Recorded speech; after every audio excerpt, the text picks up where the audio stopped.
Hello students, कैसे हैं आप सभी। उम्मीद करता हूँ बहुत ही अच्छे होंगे। तो एक बार फिर मैं क्लास 12 फिजिक्स के साथ और अभी तक हमने जो बातें डिस्कस की हैं आपसे उसी से आगे। तो इसमें कुछ बातें ऐसी हैं जिनका सही विस्तार रूप से आपको बताना बहुत ही आवश्यक है। देखो, उम्मीद करता हूँ आपको जो भी चीज़ें मैं बता रहा हूँ वो समझ में आ रही होंगी। अगर नहीं आती हैं तो आप एक बार फिर वापस रिपीट करके उन चीज़ों को देखिए, और कोई दिक्कत है तो आप कमेंट करके हमें बताइए जिससे मैं उन चीज़ों को एक्सप्लेन कर सकूँ। ठीक है, तो देखो कुछ चीज़ों को मैं यहाँ बताता हूँ। हालांकि लगभग हमारा पहला चैप्टर कंप्लीट होने वाला है। मुझे लगता है ये अंतिम सेशन है, तो इसी के साथ मैं शुरू करता हूँ। तो इसमें सबसे पहले मैं आपको बताता हूँ कि आवेश तो हमने आप बता दिया था। कहीं कहीं प्रश्न ये पूछता है कि मूल आवेश किसे कहते हैं। तो देखो, मूल आवेश का मतलब होता है कि आवेश की सबसे न्यूनतम मात्रा, कम से कम आवेश। तो हमने आपको इस पर एक न्यूमेरिकल भी कराया था और बताया भी था कि मूल आवेश को आवश्यक निश्चित मात्रा के रूप में आदान प्रदान होता है, इससे कम ज़्यादा नहीं हो सकता है, निश्चित गुणज के रूप में, इलेक्ट्रॉन के गुणज के रूप में। ठीक है, तो एक इलेक्ट्रॉन का जो आवेश होता है वही मूल आवेश होता है। ठीक है, क्यों? क्योंकि आवेश जो एक दूसरे वस्तु पर ट्रांसफर होता है, तो ट्रांसफर होते समय वो एक वस्तु का पर एक इलेक्ट्रॉन ट्रांसफर होता है। तो इलेक्ट्रॉन का चार्ज जितना भी है वो सारा का सारा चार्ज चला जाता है और सारा चार्ज एक पर कम हो जाता है और दूसरे पर पहुंच जाता है। ठीक है, तो इस प्रकार से आप मूल आवेश को समझ सकते हैं। मूल आवेश का मतलब होता है कि एक इलेक्ट्रॉन को कोई एक वस्तु है और इस वस्तु से एक इलेक्ट्रॉन दूसरी वस्तु पर आ रहा है, तो यहाँ पर एक इलेक्ट्रॉन कम होगा, एक इलेक्ट्रॉन पर एक इलेक्ट्रॉन यदि कम हो रहा है, कम से कम एक इलेक्ट्रॉन। ठीक है, या एक इलेक्ट्रॉन होगा या दो इलेक्ट्रॉन होंगे या तीन इलेक्ट्रॉन, मतलब इलेक्ट्रॉन का एक गुणज होगा। ठीक है, ऐसा तो नहीं कि इलेक्ट्रॉन आधा हो जाए ट्रांसफर या इलेक्ट्रॉन आधा यहाँ चला जाए इस पर और या वापस यहाँ आ जाए, ऐसा तो नहीं हो सकता। या 1.5 या 3.5 ऐसा नहीं हो सकता। इलेक्ट्रॉन एक पूरा जाएगा या दो पूरे जाएंगे या तीन पूरे जाएंगे। ठीक है, आशा करता हूँ ये चीज़ अब समझ में सही से आ गई होगी। ठीक है, इलेक्ट्रॉन पूरा का पूरा जाएगा। भाई मान लो इसमें 10 इलेक्ट्रॉन है, एक्स्ट्रा जो 10 इलेक्ट्रॉन है, इसमें से मान लो एक इलेक्ट्रॉन चला गया तो एक इलेक्ट्रॉन का आवेश चला गया, दो इलेक्ट्रॉन चले गए, दो इलेक्ट्रॉन का आवेश चला गया, या तीन चले गए तो तीन इलेक्ट्रॉन। मतलब कहने का हमारा ये है कि जो जा रहा है आवेश, इससे ट्रांसफर हो रहा है, तो वो आवेश एक निश्चित मात्रा है, एक गुणज है इलेक्ट्रॉन का। ठीक है, और तो कम से कम कितना हो सकता है? एक इलेक्ट्रॉन। तो इसी को हम कहते हैं मूल आवेश। ठीक है, तो एक इलेक्ट्रॉन का आवेश जो होता है, एक इलेक्ट्रॉन बराबर कितना होता है? 1.6 × 10⁻⁹ कूलम। और ये ऋणात्मक आवेश होता है। कैसा होता है? ऋण आवेश होता है।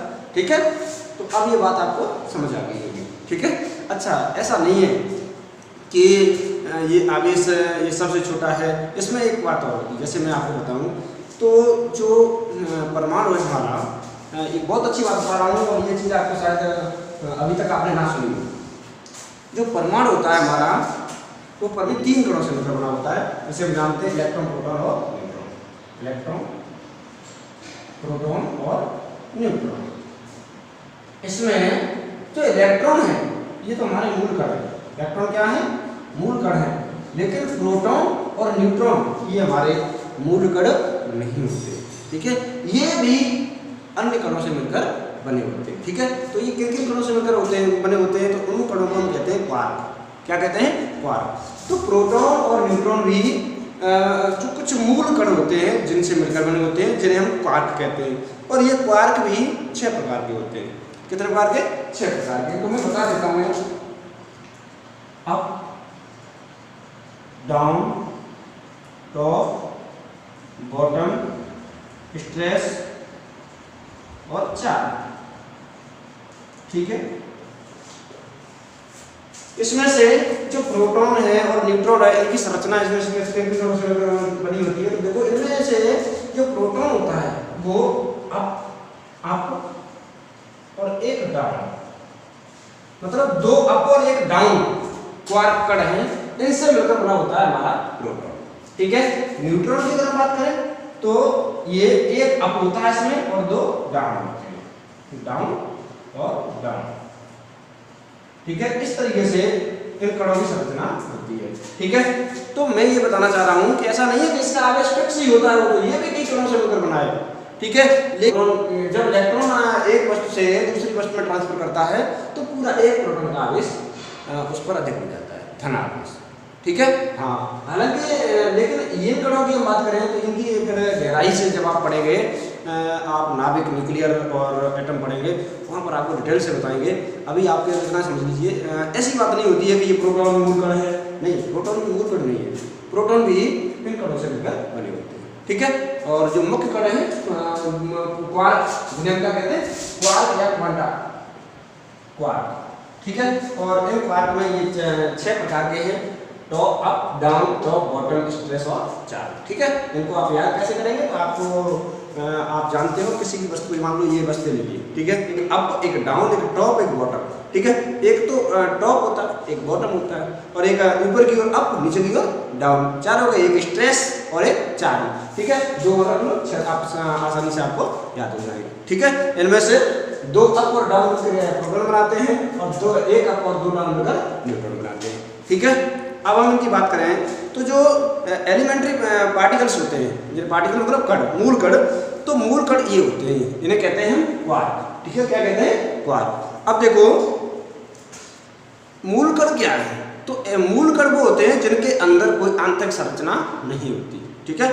मूल कण वे कण होते हैं जिनमें कोई आंतरिक संरचना नहीं होती है, ठीक है। और जो कंपोजिट पार्टिकल होते हैं, पार्टिकल को हम 2 भागों में बांट लेते हैं, पहला पार्टिकल है वो एलिमेंट्री पार्टिकल, और दूसरा है हमारा कंपोजिट पार्टिकल। तो एलिमेंट्री पार्टिकल मतलब मूल कण वो होते हैं जिनकी आंतरिक संरचना नहीं होती, और जो कंपोजिट पार्टिकल होते हैं वो मूल कणों से मिलकर बनते हैं, ठीक है। तो जैसे मैं इनकी बात करूँ, क्वार्क कण है वो एलिमेंट्री पार्टिकल है, और जो ये प्रोटॉन, न्यूट्रॉन है, ये कैसे है, ये कंपोजिट पार्टिकल है, ठीक है। तो और हम 2-3 बातें और बताते हैं, बहुत इंपॉर्टेंट है आपके लिए। क्वार्कों से मिलकर क्या बनता है, तो क्वार्क से मिलकर बनता है जिन्हें कहते हैं हम हेड्रॉन्स, नया नाम आप लोगों के, इनको हम कहते हैं हेड्रॉन्स। क्वार्क मिलकर क्या बनाते हैं, हेड्रॉन्स, ठीक है। क्वार्क मिलकर क्या बनाते हैं, हेड्रॉन्स। और ये हेड्रॉन्स भी 2 प्रकार के होते हैं। कितने प्रकार के, 2 प्रकार के होते हैं। एक प्रकार होता है इनका बेरियम, ये हेड्रॉन भी 2 प्रकार के होते हैं, एक प्रकार होता है बेरियम,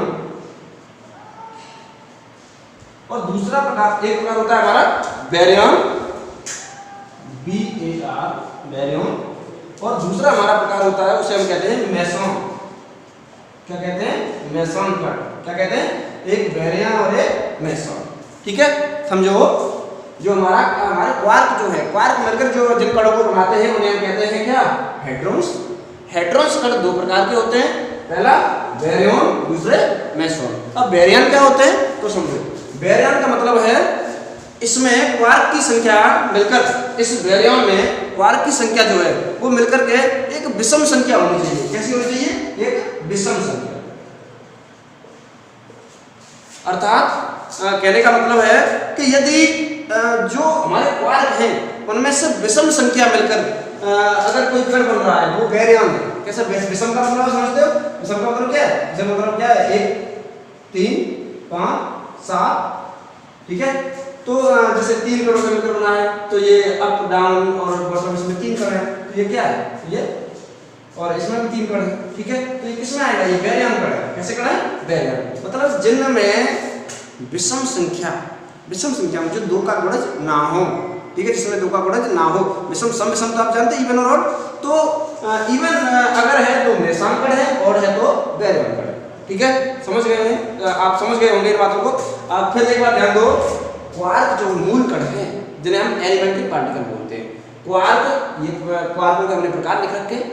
क्वार्क जो मिलकर बनाते हैं उनको हम कहते हैं हेड्रॉन्स कण। क्या कहते हैं, हेड्रॉन्स। और हेड्रॉन्स जो है वो 2 प्रकार के हैं, कौन कौन से, बेरियम और मेसॉन, ठीक है। कौन कौन से, बेरियम और मेसॉन। तो बेरियम कौन से, बेरियम वे पार्टिकल है जिनमें जो क्वार्क विषम संख्या में हो।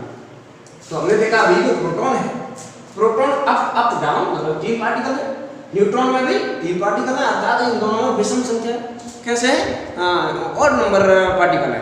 तो जब ऑड नंबर पार्टिकल है तो उन्हें बेरियम कहते हैं, और इवन नंबर पार्टिकल अगर हो किसी भी तत्व में, किसी भी कण में, तो हम मेसॉन कण कहते हैं। क्या कहते हैं, मेसॉन कण, ठीक है। आशा करता हूँ ये चीज़ आपको बहुत ही अच्छे से समझ में आई होगी, और ये आपके लिए बहुत ही अच्छी जानकारी है, ठीक है। ये आपको बहुत आगे काम में देगी। अब हम आगे बात करते हैं। तो देखो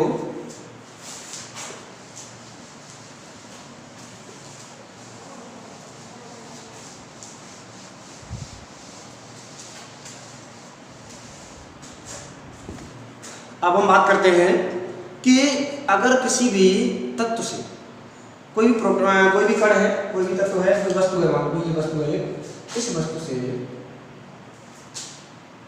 मान लो कोई ए और बी दो धातु के गोले, ठीक है, और इन दोनों गोल एक को धनावेशित और एक को ऋणावेशित किया जाता है। ये प्रश्न आया था एक बार, मैं बताता हूँ। दो धातु के गोले ए और बी जिनको एक साथ एक को धनावेशित और एक को ऋणावेशित किया जाता है, तो क्या उनके द्रव्यमान में कोई परिवर्तन होगा? तो देखो मैंने आपको एक बात बताई थी, आपको ध्यान हो कि प्रत्येक पदार्थ जो है, कोई भी पदार्थ है, उसमें पदार्थ में दो चीजें होती हैं। पदार्थ में कितनी चीजें होती हैं? दो। एक तो होता है इसमें मास और एक होता है इसमें चार्ज, ठीक है। एक होता है मास और एक होता है चार्ज। तो पदार्थ जो है, पदार्थ में मास और चार्ज होता है। तो अब मैं आपको बताता हूं,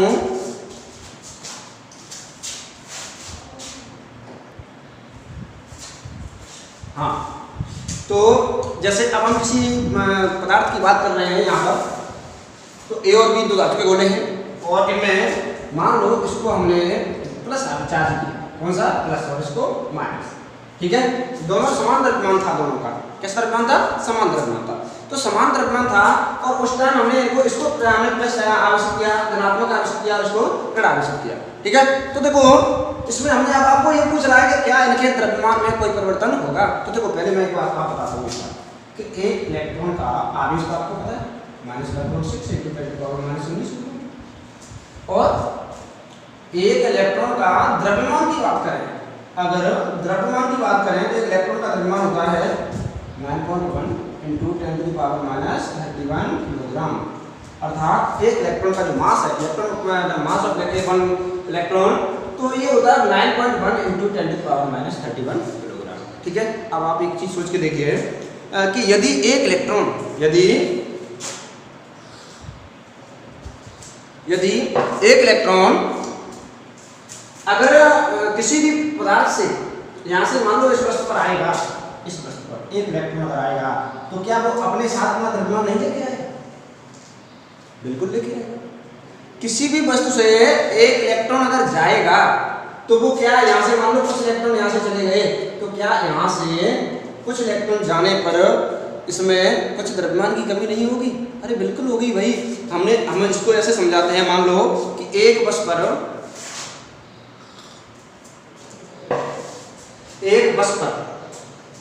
है, इस पर 10 व्यक्ति बैठे। कितने व्यक्ति बैठे हैं? 10 व्यक्ति। ऐसे समझेगा, 10 व्यक्ति हैं और इस पर भी 10 व्यक्ति, ठीक है। अब हम कहें कि एक व्यक्ति का द्रव्यमान है 50 किलोग्राम। कितना है? 50 किलोग्राम। इसमें से 2 व्यक्ति निकल के इस वस्तु पर पहुंच गए। इसमें से 2 व्यक्ति निकले तो यहाँ कितने व्यक्ति रह गए? 8 व्यक्ति। और यहाँ कितने हो गए? 12 व्यक्ति, ठीक है। यहाँ पर 10 पीपल थे और यहाँ पर भी 10 पीपल थे। यहाँ से 2 पीपल, यहाँ से 2 व्यक्ति ये निकल के इस पर पहुंच गए, तो यहाँ पर 8 रह गए और यहाँ 12 हो गए। अब आप हमें ये बताओ, जो 8 व्यक्ति हैं तो यहाँ पर क्या हुआ? 2 व्यक्तियों की कमी हुई और यहाँ पर 2 व्यक्ति अधिक हो गए। तो यहाँ पर इसके द्रव्यमान में क्या होगा? कमी होगी और इसके द्रव्यमान में क्या होगा? अधिकता। इसके द्रव्यमान में क्या होगा? अधिकता। इतनी बात समझ में आई? इतनी बात समझ में आई? अब इसी चीज से आप यहाँ समझ सकते हो कि यदि किसी भी वस्तु को धनावेशित किया जाता है, कैसा किया जाता है? धनावेशित। इसका मतलब है कि इस वस्तु से हमने इलेक्ट्रॉनों को निकाल दिया है। क्या कर दिया है? इलेक्ट्रॉनों को निकाल दिया है।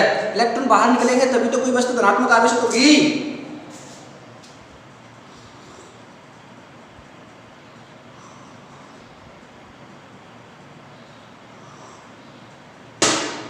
तो देखो एक इलेक्ट्रॉन का द्रव्यमान इतना था, इस वस्तु को हमने धनावेशित किया। अब इसको मैं यहाँ डिटेल में कैसे समझाता हूँ। अभी इस पर समान आवेश है,